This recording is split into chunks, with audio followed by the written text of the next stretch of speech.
Welcome to a CCC Town Hall. I'm Christopher Keneally, host of CCC's podcast series, Velocity of Content. It's Wednesday, 9 February 2022, and our program is looking at what's ahead for librarians and researchers. Technological innovation, economic disruption, social upheaval. In 2022, library transformation has arrived. So let's all make sure we're ready for the changes and the choices ahead for researchers and librarians. CCC's Town Hall guest today will share the latest research on the powerful forces bringing disruption to an age-old partnership, and why change may mean opportunity to widen access, accelerate discovery, and close the information gap. Kate Warlock, Vice President and Lead Analyst with Outsell, highlights findings from the Information Management Benchmark Survey of Information Managers and Special Librarians.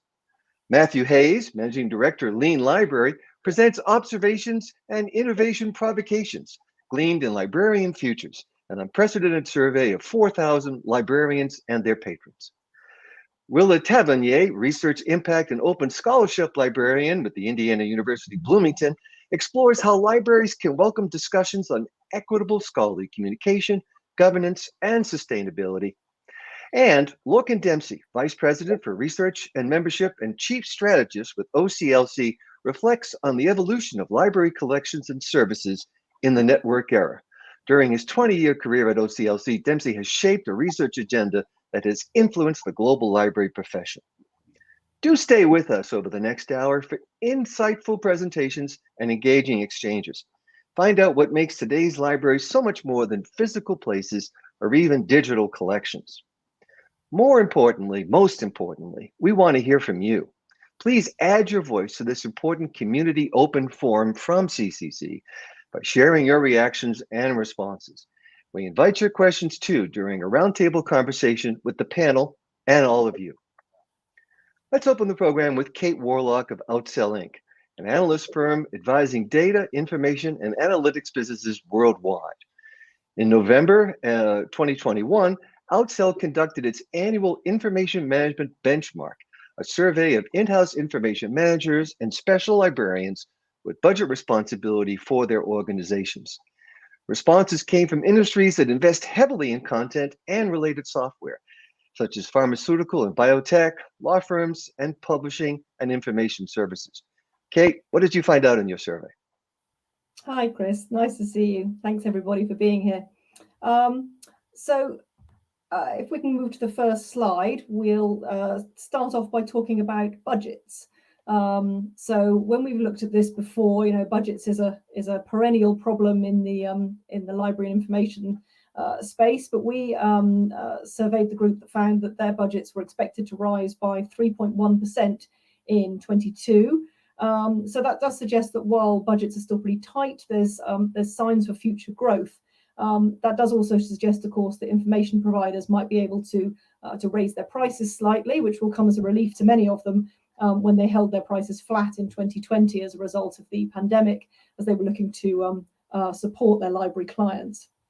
What we also found was that we looked at the way in which budget was spread across different categories. So we found that the budget for content acquisition fell from 50% in 2020 and rose to 60% in 2021. It's important, obviously, to remember that content acquisition does take place in many organizations also outside the library. So this doesn't reflect the entire budget, but the real impact here was that the impact falls largely on personnel. So that's where we saw the greatest drop. The concern there is that there's been a resulting decline in sector expertise. Very often we found that budgets fell in terms of personnel due to natural attrition, people retiring, obviously people with a huge amount of expertise. Sometimes they are replaced, sometimes they're replaced by people who are far more junior. So that expertise level has been a real potential challenge. And we think that there's the real opportunity there for solutions providers to offer more support services and solutions to try to help fill that expertise gap. If we can move to the next slide. as I said, we asked about how respondents were spreading their spending. We found that print, we think, has plateaued at around 10% of total budget spending. It's understandable, obviously, during the course of the pandemic that declined, but it does seem to have reached a plateau. We don't see that picture changing through 2022. But what we do see is the only category where we saw a real rise was the purchase of individual articles and document delivery services. So what that suggests is that spending on online databases has remained fairly constant, but that information managers are looking to fill in gaps by spending on individual articles and on document delivery. The challenge there, of course, comes again back to expertise, which is helping those users find those exact documents and pieces of research that they need to fill in those gaps effectively.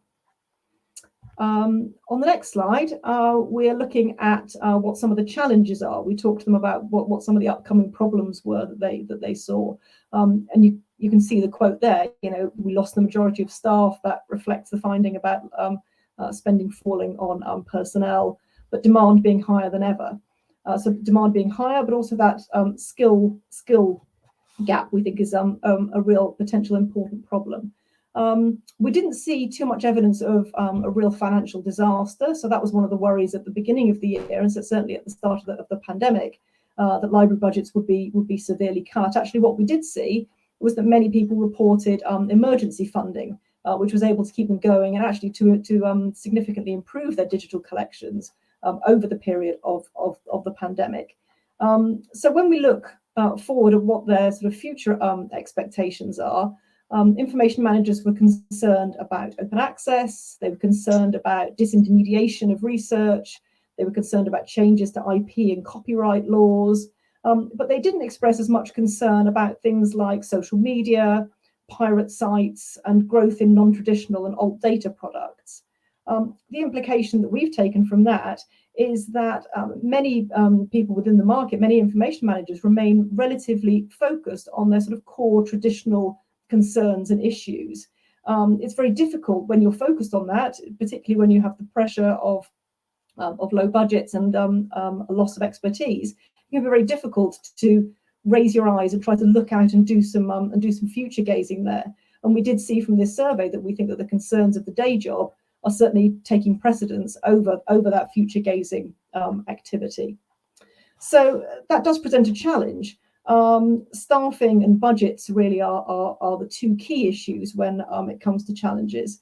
But when we think about the problem of that skills gap, is that it exacerbates the challenge of information managers not always having a place at the table when it comes to making important decisions within their institutions. Having difficulty in getting that place at the table is only going to be exacerbated if there is a significant lack of expertise. So on the next slide, the implications of all of that, just to summarize those, spending power is essentially flat, not on the decline, but when we look at what inflation looks like and price rises, essentially the spending power is pretty much flat.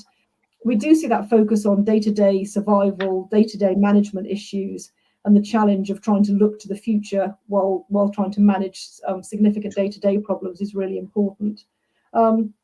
What we're concerned about, I think, is that information management might be considering itself to be digitally savvy, which in many ways it is, but it hasn't taken advantage of what that next step might look like.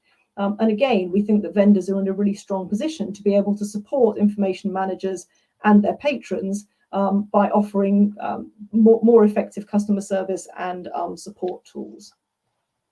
So just to summarize in the final slide, the essential actions that Outsell recommends to the information management community is, first of all, they've been doing this for years, obviously, managing budgets skillfully, thinking about what those skills gaps look like when people are retiring and they take a huge amount of expertise with them, what kind of expertise might be needed to fill that gap. Obviously, supporting today's needs is critical, but if you don't think about what that long-term future might be, that could cause real significant problems in the longer term. And really, to try to do that and to reinforce the importance of the IM function is about advertising success. Where has the function proven really, really valuable? Where has it delivered efficiencies and effectiveness and enabled patrons to do things that they wouldn't otherwise be able to do? And by advertising those successes, the function can position itself really well for long-term future success. Thanks, Chris.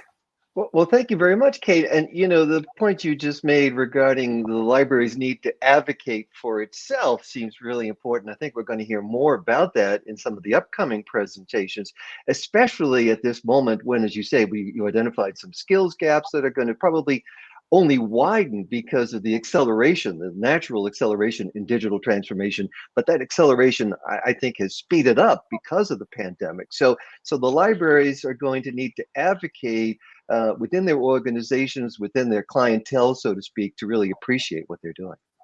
Yeah, I think that's absolutely the case. And a bit of self-promotion wouldn't do anybody any harm. Indeed. Well, Kate Warlock with Outsell, thank you very much for that.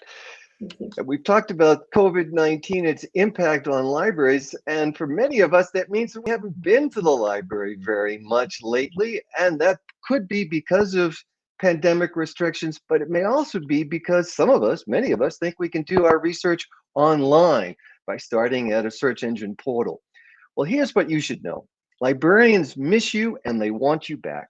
That's just one finding of an unprecedented survey of 4,000 librarians and patrons conducted between March and November 2021. Librarian Futures, a white paper based on the survey, was published by Sage in early November. Librarian Futures captures a moment in time that is one of crisis and opportunity alike. Patrons say they recognize the librarians as experts they should be able to rely on, yet students and faculty also rely heavily on workflows outside the library, including Google Scholar and Wikipedia for convenience. Matt Hayes is a co-author of Librarian Futures and managing director with Lean Library, a library technology provider bringing library resources and support directly into the patron's workflow. And Lean Library is part of the Technology from Sage division. Librarian Futures suggests one answer to the inside-outside the library dilemma. Rather than go to the library can come to us, or as Lorcan Dempsey has famously said, the library can belong in the life of the user, That's really a critical point to you, Matt. And tell us more about your survey and what you found in Librarian Futures. Thank you so much, Chris. Thank you for your kind introduction as well. So yes, with our survey, we really wanted to expand this discourse around the idea that the library needs to go to the user rather than the user going to the library. And I think that, to me, is really the way for libraries to innovate with all the challenges and the changes there are to user behavior in the past few years and in the years to come. So what I'd like to do today is just showcase to you a few key findings of the report, which I think are going to be relevant to our discussion and which I hope inspire some further thinking. So if we could get the first slide up, please. So the first finding of the report really validates something that I'm sure is familiar to all of us that work in this sector and familiar with libraries and patrons in the ways in which they now search for content. So the bottom line is that modern academic workflows, whether they are students or researchers or faculty, begin outside the library.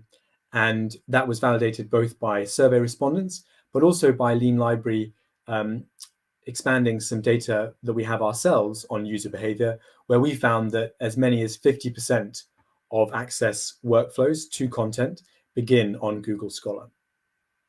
If we go on one slide, please.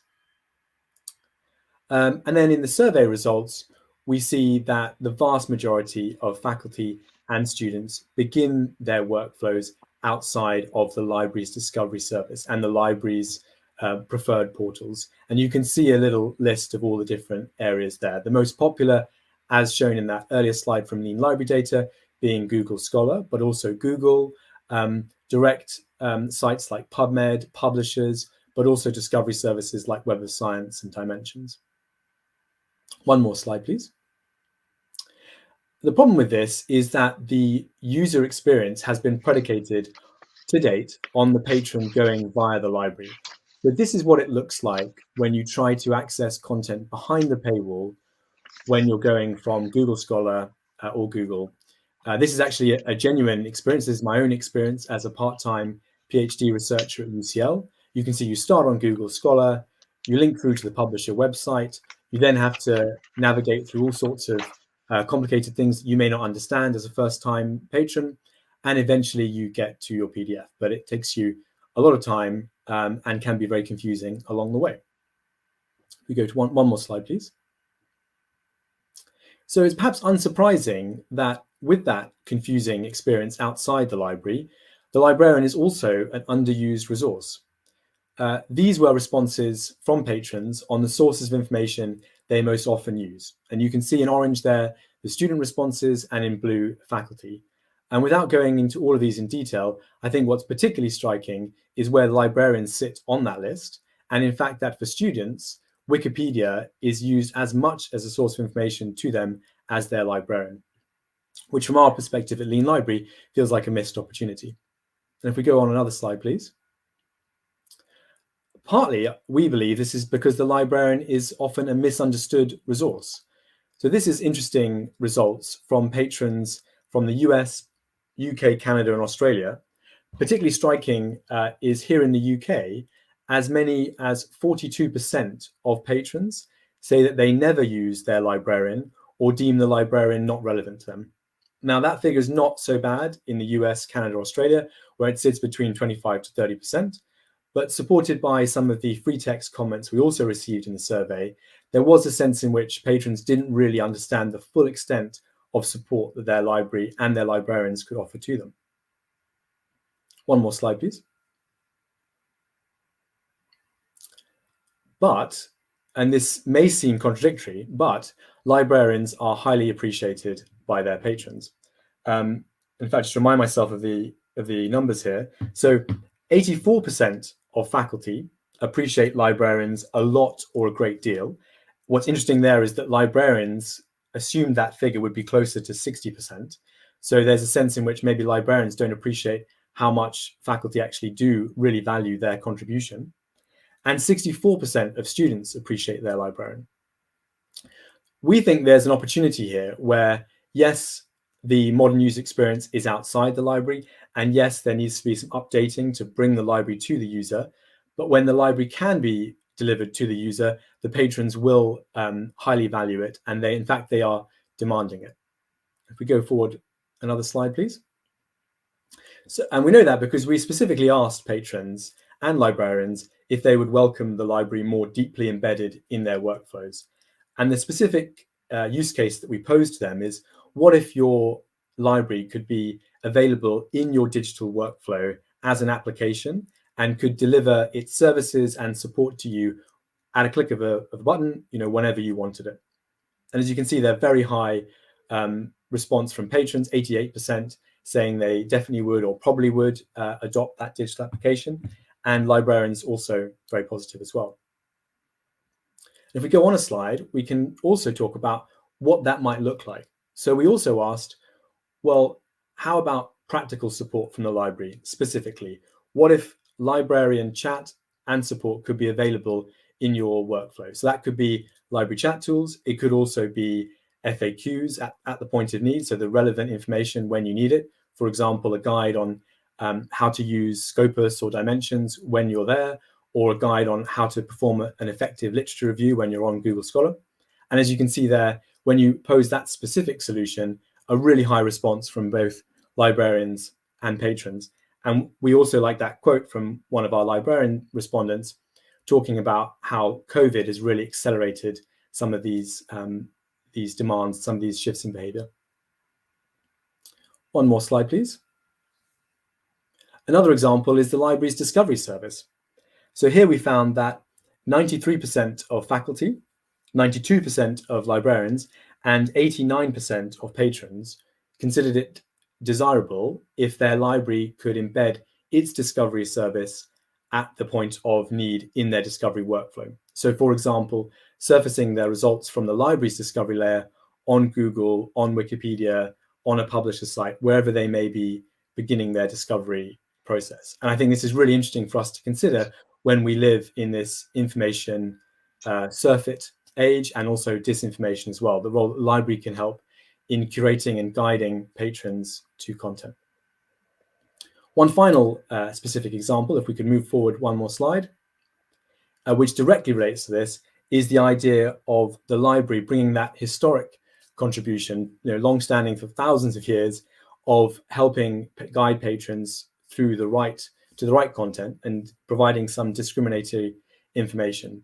So here, when we asked patrons if they would want their library curation expertise embedded in their discovery workflow, we had very high responses here as well. So 93% of faculty and 90% of students and 91% of librarians. And a very good comment there by a faculty respondent that really sums up why I think knowing a librarian curated the content gives me more confidence in the content's credibility. So we think of the issues with predatory journals and retracted papers and the general problems around some of the publication process. You can see how, if the library could bring that curation expertise where users are discovering content, that would be highly valuable. Thank you very much. Well, thank you indeed, Matt Hayes with Lean Library. And you call those various suggestions innovation provocations. It's a term I appreciate, because what you're suggesting is that there's room here for change and there's people that it's going to be welcomed. And that survey has shown us that while there may be some misunderstandings and some or sort of lack of appreciation, they would at the same time welcome change, welcome innovation. And that is a very positive sign, especially at a moment when we know innovation is only going to accelerate. Absolutely. Yeah. Yeah, I think that's a really nice point. I do like the idea that we all know that innovation is risky and it's experimentation and things can go wrong. But you can see in some of those findings that I think patrons will give librarians a lot of rope, as it were. They will give them the benefit of the doubt, and there's opportunity to experiment and to try new things as well. And there's demand for it as well. Right, and we have there on the screen how people can get a copy of this report, and I see on LinkedIn that people are sharing that link as well. So again, you can get a copy of Librarian Futures just by going online, searching for Librarian Futures. And I want to thank Matt Hayes. We'll have you back for our discussion. But now I want to turn to our third panelist. Indiana University Bloomington is a public research university in Bloomington, Indiana. It's the flagship campus of the IU system with over 40,000 students. Indiana's faculty, staff, and alumni include 9 Nobel laureates, 17 Rhodes Scholars, 17 Marshall Scholars, and 5 MacArthur Fellows. Willa Tavernier is the Research Impact and Open Scholarship Librarian in the Scholarly Communication Department at IU Bloomington. She assists schools and departments in tracking the impact of faculty research funding. Her research interest is in the field of equitable scholarly communication, specifically governance and sustainability, from the perspectives of both systems and labor. Before she was a librarian, Willa Tavernier worked as a lawyer for 17 years and continues to consult on legal knowledge management issues. In a May 2020 article for College and Research Librarian News, then still early days for COVID-19, Willa Tavernier noted how the pandemic had sharply drawn public attention to scientific research. So for reflections on how open access to information illuminates the function and direction of libraries in new and important ways, I welcome Willa Tavernier. Over to you, Willa. Thanks, Chris. So we've all agreed that we're in this era of nearly constant change.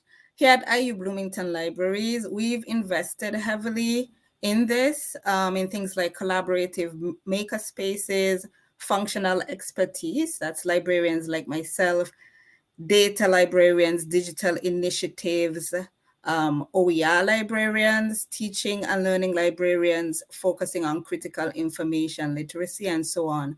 So we are keeping pace with the demands that new forms of scholarship and a pretty innovative faculty body have created. The ability to do this, though, rests on the effort of library workers. The spaces and materials and technology systems, electronic databases, and so forth can't exist and can't happen without the people who are turning on the lights and sweeping the floors and stacking the shelves, and also building the systems, improving the technology, setting priorities, negotiating with publishers, thinking about library users' needs, ensuring user privacy is protected, investing in things like interoperability, cataloging the metadata so that you can find those digital resources, We've integrated our databases with Google Scholar and working to bring historically excluded and marginalized voices to the forefront, all while keeping track of changes in the research enterprise and scholarly communication system. We're looking closely at what pressures are created by these changes and asking big questions about terms of licensing electronic resources, patron data collection when they access these resources, transformational agreements, and developing support mechanisms for equity in scholarly communication. These are questions of governance, which is essentially mechanisms for decision making. Governance takes into account the infrastructure, the power structure, and ways of affecting change. It involves setting the parameters for what is and is not permitted, monitoring commitment and compliance, identifying how changes can be made and who can make those changes. And this concept of change making is a big driver of academic libraries' response. So one dilemma in terms of what actions are not permitted is in the area of information sharing and access to scholarship. And publishers have taken different approaches. Some have taken to the courts to prevent this. Others have empowered authors to share by creating author-specific open access links. And some of you may have seen the recent report either on Twitter or in Vice about Elsevier fingerprinting PDFs that are legally downloaded from its platform to be able to track sharing, which I was alerted to by one of our library's technologies folks, Richard Higgins. Now, as a public university, the state of Indiana funds about 10% of our budget, which translates to over $400 million of taxpayer money. And the mission of a public university points to a community that is wider than the campus. In fact, IU Bloomington explicitly states in its mission that we support the research needs of the state, the nation, and the world. Coupled with the fact that libraries are in the business of creating access to information and removing barriers, then we realize that this question of equitable access to scholarship is pressing. And I had a previous interview where I spoke about libraries supporting curiosity. So certainly for us at IU Bloomington, the boundaries of that curiosity extend beyond our sample gate, which is the iconic entrance to the Bloomington campus. So for libraries, there are a number of core values that guide our response. And these principles are echoed in communities of practice among academic library. First, there's transparency. So we're taking the issues that we face and the landscape that we're operating in to our faculty and being forthright about the challenges that we're dealing with. At IU, we've had town halls, specific department meetings, and also empowered subject librarians to share information with faculty and collect their feedback. And similarly, we saw the University of California system do this, providing public updates at key stages of their negotiations with Elsevier. University of North Carolina did the same for their faculty, and also in Vermont, which I recently learned, where their faculty overwhelmingly voted in favor of the library taking drastic measures, such as outright cancellations if they needed to make change happen if an equitable agreement could not be reached with a publisher in a particular negotiation. The principle of transparency is also the first line of attack that libraries are using in fighting back against data collection on publisher platforms by making these practices transparent to our user community. From the library side, we work to have tight privacy protections in our contracts. But contract terms often only prohibit publishers from sharing data with non-affiliated parties. And this could allow them to share with affiliated parties such as related companies, which may also be data brokers. Where we use federated access, we're vigilant to anonymize personally identifiable information. But we also let our patrons know that when they create accounts on these platforms, perhaps to access additional features, that takes them outside of what is covered in the library contract and therefore outside of those privacy protections. And we see that this is of concern. At the very beginning of the comments in this session, we see the audience even talking about this. The next principle is flexibility. So there's no one size fits all approach in terms of subscription or transformational agreements. Now, in Europe, APC-based transformational agreements have become more common in recent years. And because of this, we've seen some expectations among some of our own faculty for the same sort of APC-based support, because research is interdisciplinary and it's cross-border. However, not every library is willing to go that route or even accept that this is a settled or a new norm for the types of agreements we negotiate with publishers. Libraries are saying, quite frankly, that there are other ways to provide public access that may be a better fit for some institutions. And quite frankly, some of our faculty in certain disciplines tell us that whatever is in PubMed Central is good enough, and they don't always need the publisher's version of record. I want to talk a bit about equity. The workforce of librarianship and of publishing is not very diverse, but faced with an environment where transgressing boundaries to make meaningful change is now part and parcel of our work, I theorize that you definitely need to include people who've always had to do this, live with the discomfort of being an outsider, constantly navigating borders and complexities that go right to identity. So you need the perspective of Indigenous, Black and Brown people, other people of color, immigrants, neurodiverse, gender diverse people, people living with disabilities, and people of all sorts of religious backgrounds, because their perspective can bring particular strengths to a team. So here's an example. In one national committee that I served as a member, a colleague and friend who was also a member, she was Mexican-American with Indigenous heritage. And she suggested that we change our leadership style to a rotating chair model to avoid burnout. She explained that this idea was rooted in an Indigenous practice common in Native communities she lived and worked in, called Around the Fishing Net. Our initial chair was reluctant to bring this forward, and ironically, we lost her to burnout, not just as chair, but she ended up having to leave the committee. And when my colleague brought the idea again, we enthusiastically adopted it. It really added to the productivity for the remaining year in the term of that committee, and the committee, which is now a standing committee, continues to use that model. After this, I heard from others in librarianship that they used that leadership style very successfully in other service commitments. So equity allows access to diverse perspectives and also ties back to change and change making. The final principle I want to touch on is community, starting with leveraging consortial strength.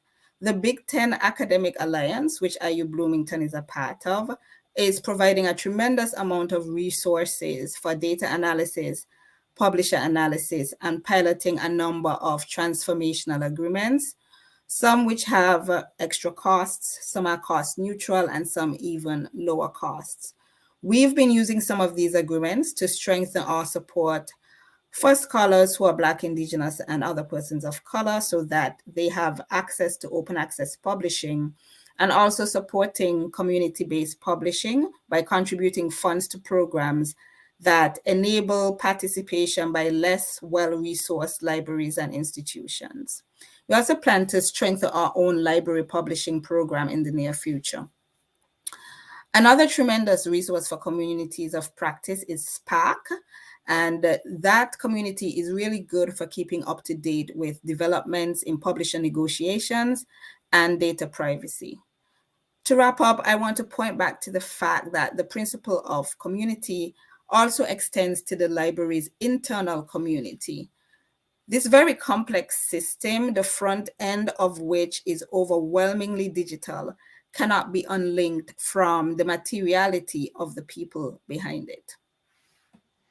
Willa Tavernier, thank you so much for that exploration. Very insightful. And I particularly want to pick up on this notion of community and the communities that you describe here. There are so many of them. It becomes, I'm sure, for librarians, a challenge to balance, to be inclusive, to engage with all those different communities, not just communities of color, but also just the various sort of organizational communities that you deal with, the publishers, you have as well, just the patrons, the students, everyone is somebody that you can, you have to work with.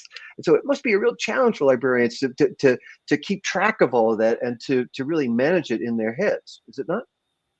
It is a challenge, but part of what we're doing by providing a lot of our resources digitally and also by employing train the trainer models, a lot of the time we are enabled to empower faculty to integrate a lot of our services in their courses. And so what we're doing is funneling higher level queries for direct interaction. And we're also investing in just in time provision of access to resources rather than just in case. So we don't have to hold everything. But once we have a system like interlibrary loan, document delivery services, where if we don't have it in our collection, you can get it quickly, that really works as well. Well, again, that strikes me that it's about engagement with all the various parties that you work with. So, Willa Tavernier, thank you so much for your insights. And your observations of the library community, that those who stand behind the collections can't be unlinked from them, resonates powerfully in the work of Lorcan Dempsey, whose influence on library directions in the US, Europe, and around the world is justly celebrated. Only a few weeks ago, Lorcan Dempsey announced his plans to retire at the end of April as Vice President for Research and Membership and Chief Strategist with OCLC, a global library cooperative that provides shared technology services, original research, and community programs for its membership and the library community at large. And over a distinguished career of more than 20 years, and one that will continue, we hope for many more years, Lorcan Dempsey has served to shape a research agenda that's influenced both product direction and the library profession. He's credited with introducing key concepts and frameworks that help explain the evolution of library collections and services in the networked era, including collective collections, the inside-out library, and workflow in the new workflow in the new content. And Lorcan Dempsey, along with everyone joining us on this town hall program, you've heard the other panelist presentations, and I'm sure you're keen to share your own reflections on the new identity for libraries that's emerging in 2022.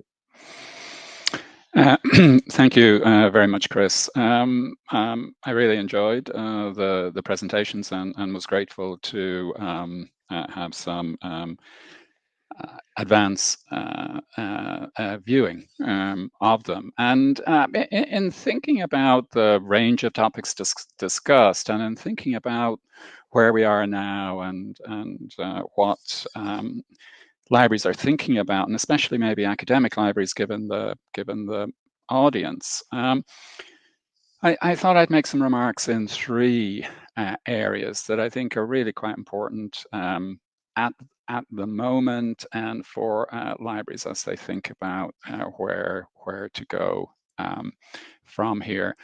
The first is thinking about identity, the move online, the ways in which user behavior has changed, means that the library really is thinking about what is the holistic identity for the library and how do you project that into new environments.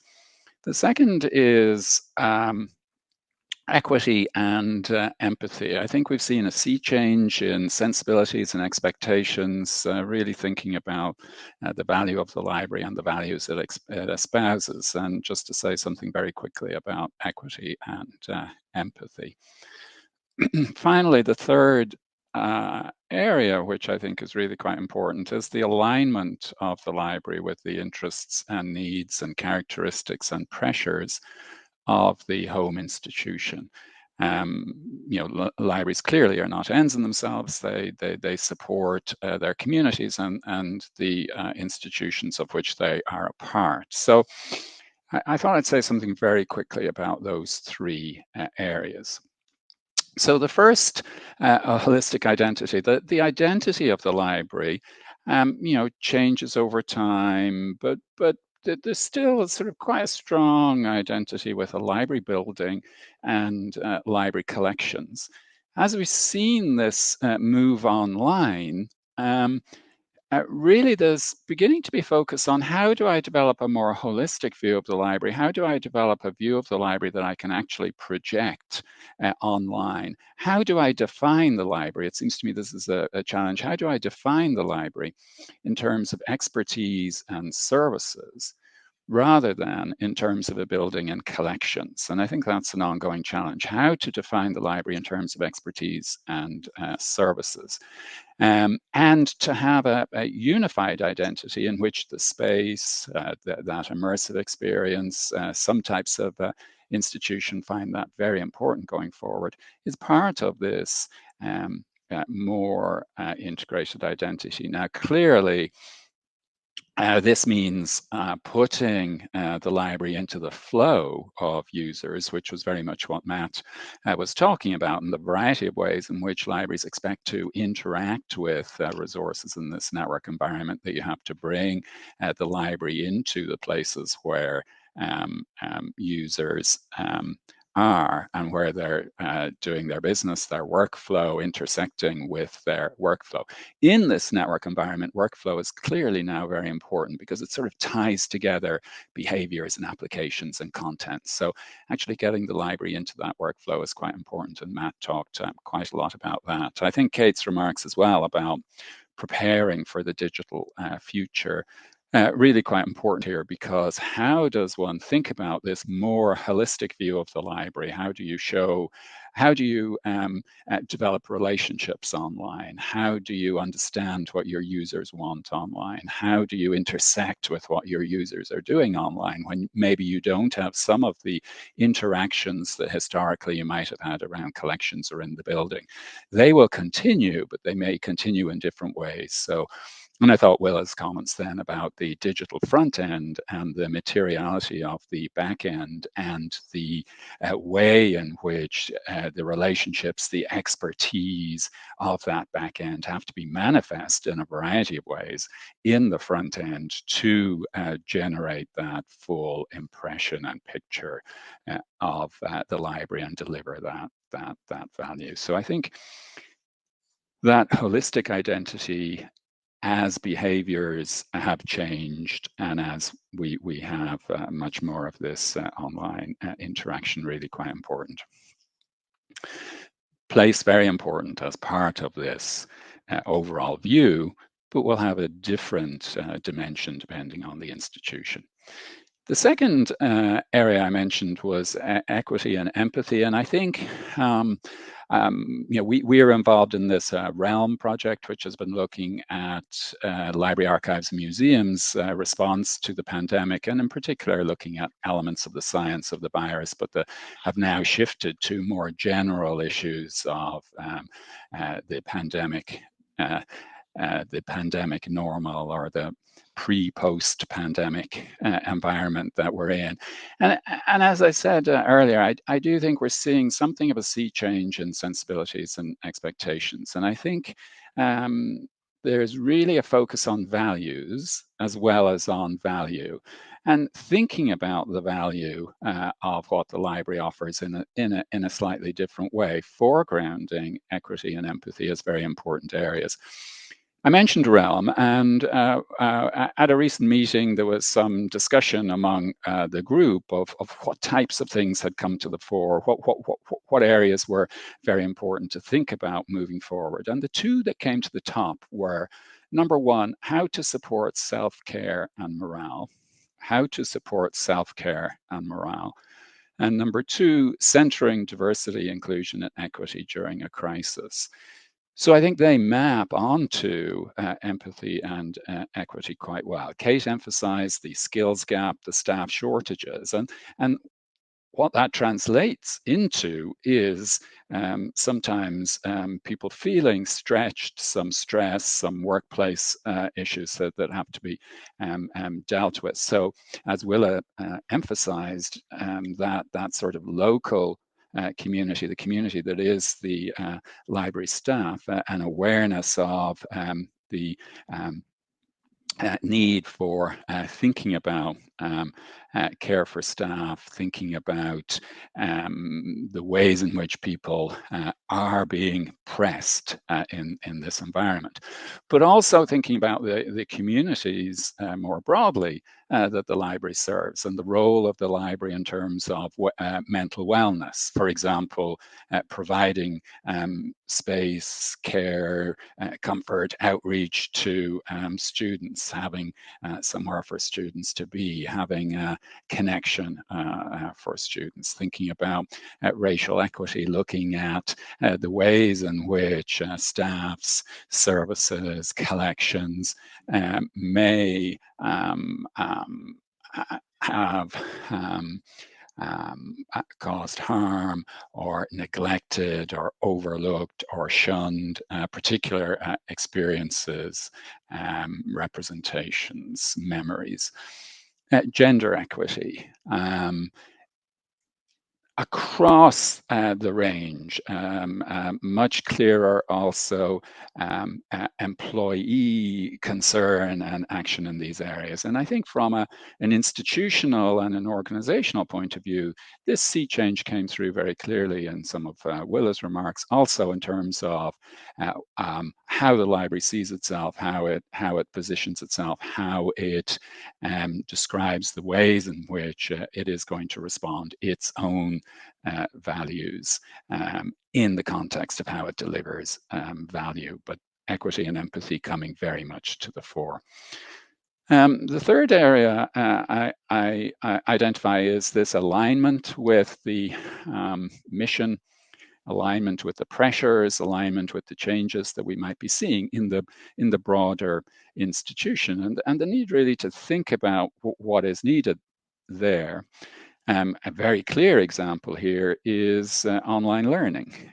Really switch to online learning. How do you provide resources within an online learning context? How do you make it a richer experience? And going back again to Matt's remarks about how you bring the library into that workflow, into the user workflow in a variety of ways.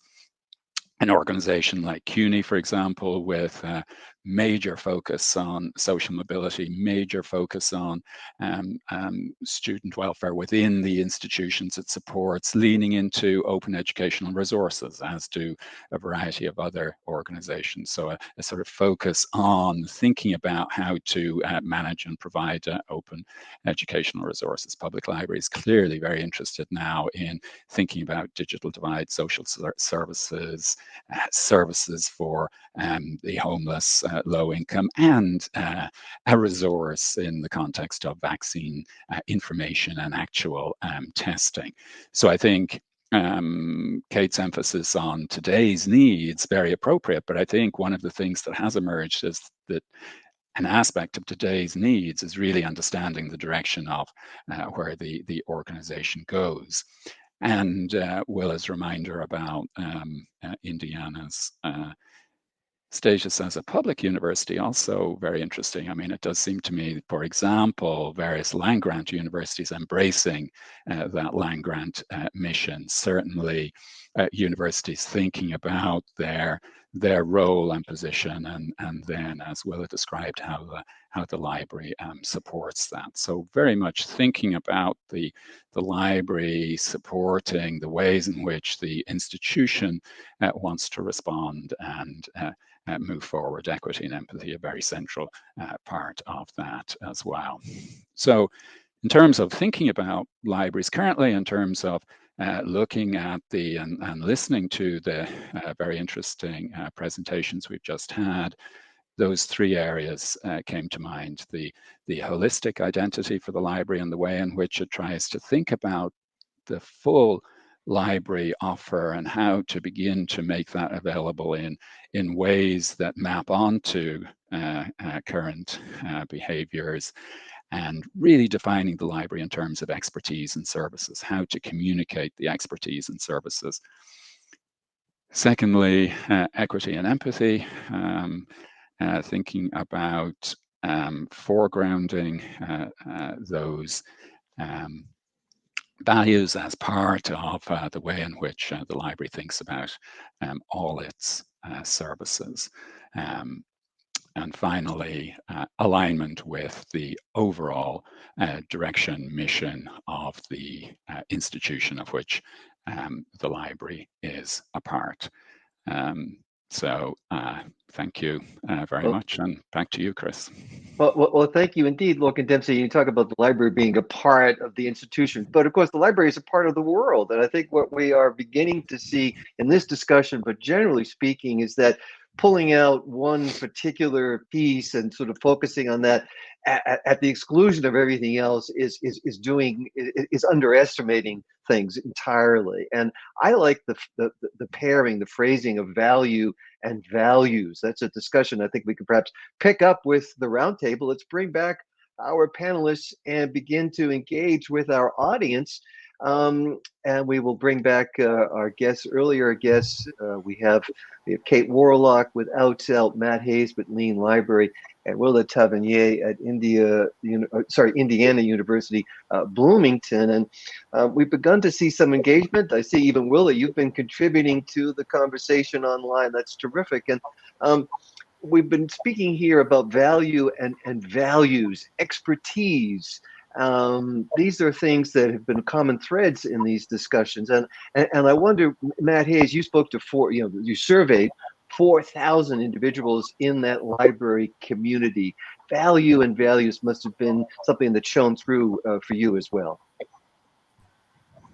Absolutely. I think one of the really interesting repeated survey responses we had from patrons was about this idea that, particularly undergraduates are spending a lot of money on the university and and they're really brought in to the expertise that they are getting as a result of that in their education, and they count the library as part of that. So in terms of value, that I think is where you get that demand for the library. And although their user experience at the moment is not aligning with the ways in which the library is currently set up, nonetheless, they do have that appetite for engaging with the library if the library could come into their preferred workflows, because they know that that expertise is precisely what they are paying for and is precisely why they chose that particular institution. Right. And, we're talking about libraries, which again is a very general term. And we've had some questions here about the particular types of libraries. Kate, you were talking about in-house information services and special libraries. We've been hearing about the kinds of libraries that Willa Tavernier works at.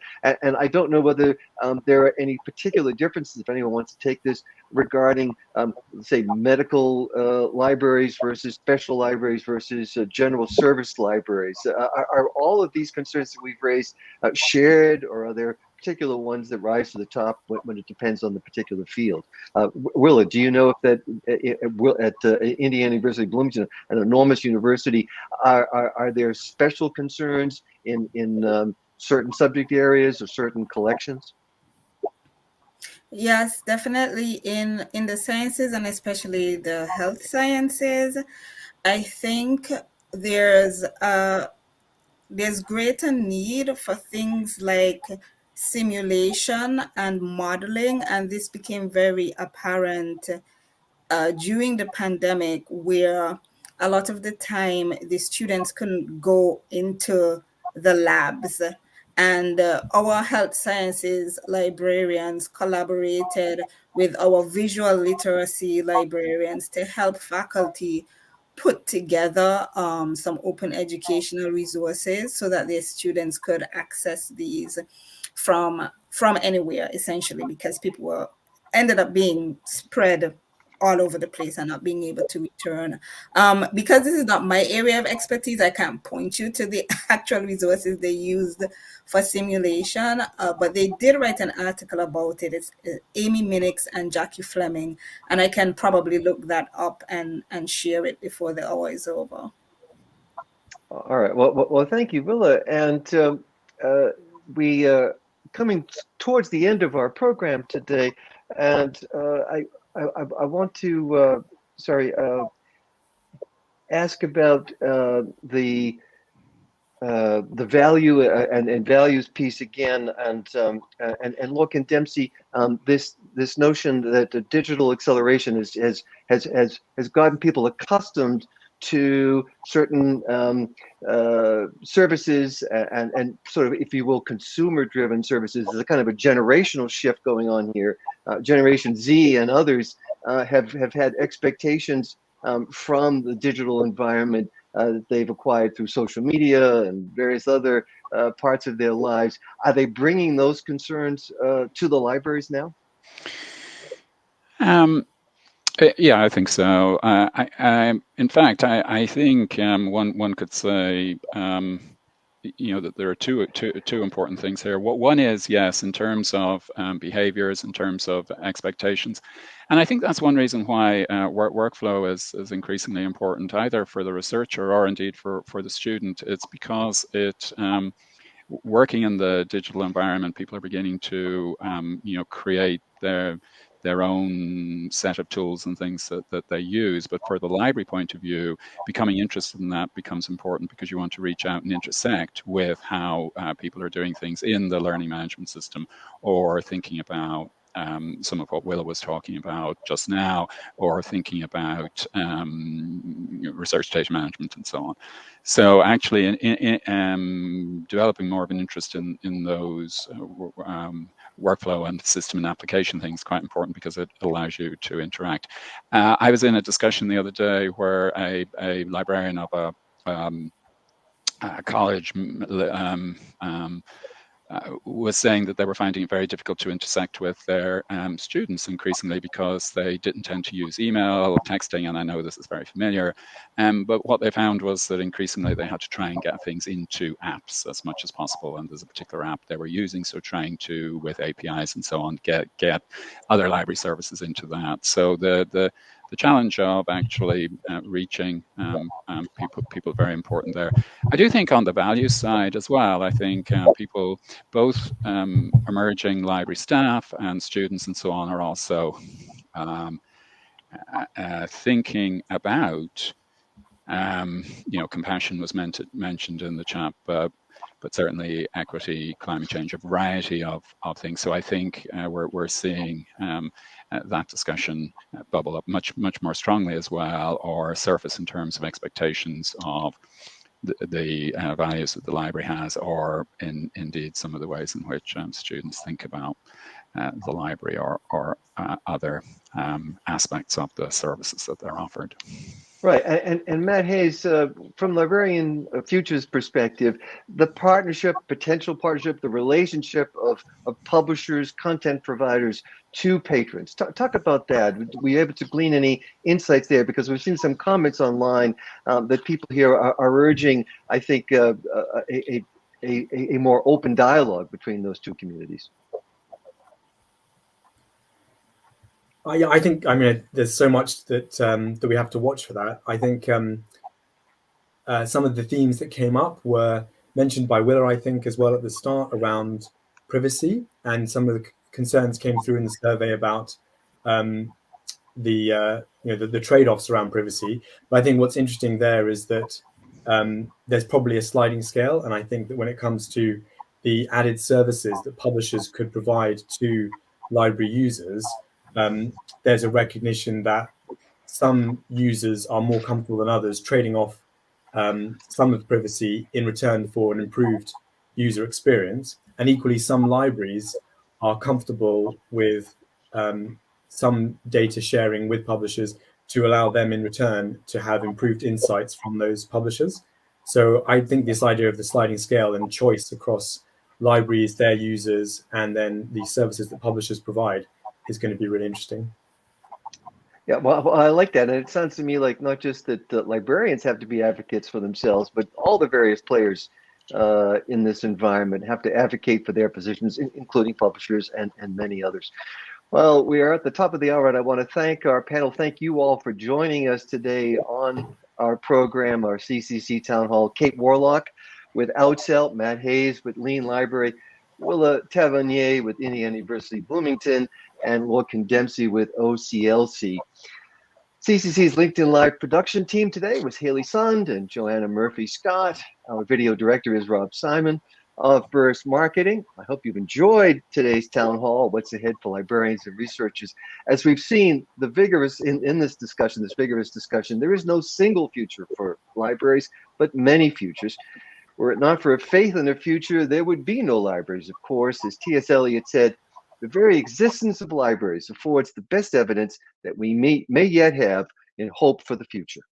To stay informed on the latest developments in publishing and research, please subscribe to CCC's Velocity of Content blog and podcast. I'm Christopher Keneally for CCC. Thanks for joining us. Goodbye for now.